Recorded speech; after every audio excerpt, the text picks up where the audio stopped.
après son déracinement, ses ailes végétales ouvertes sur l'éternité, le bois renaît dans la forme matière. Ô silhouette polie par les mains de l'artisan, suspendue dans les airs, elle vit et devient un pendule dont l'essence symbolise l'équilibre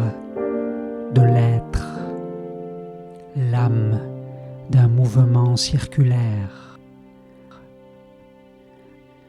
le timbre d'une chorégraphie qui voit éclore l'énergie du masculin et du féminin. Alors, l'objet d'art et de clarté intérieure diffuse son onde sur le champ des possibles et parle encore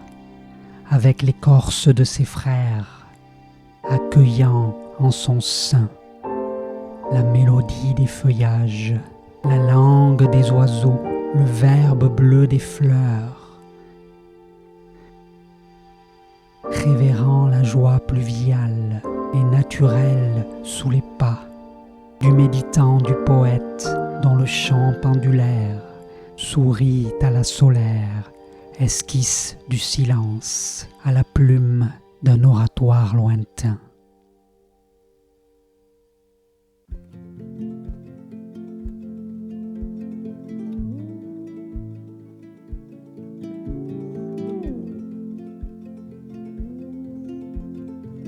Ici les herbes respirent la folie des grandes fleurs, l'ambroisie de framboises juchée sur l'ardoise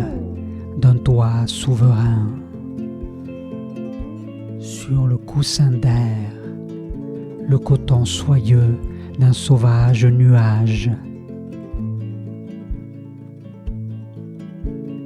Dans la blanche brume se love sous la branche d'un charme et la toison piquante d'un hérisson,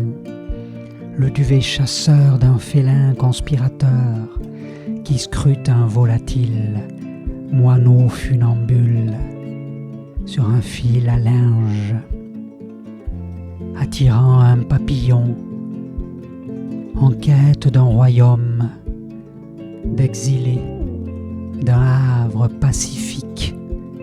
qui se balance, d'une quiétude qui tangue,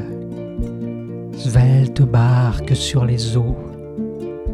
prête à tomber en perles nacrées, de ce péché béni par le jet d'un jardinier, cet étrange, amoureux de la nature, dont les sabots savent aplanir les mottes élevées par des taupes, cherchant une galerie pour exposer leurs sculptures éphémères. Leurs cheminées de fées, leurs tourelles écologiques qui voudraient colorer les ailes d'hirondelles et flirter avec le bec marteleur d'un pivert, la trompe poétique d'un colibri, le clapet onirique d'un colvert.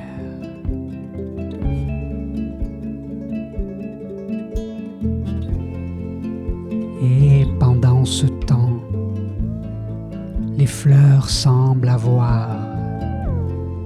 au cœur de leurs pétales pastels, l'ivresse gracile des profondeurs, en apnée lyrique des sommets, la folie des grandeurs.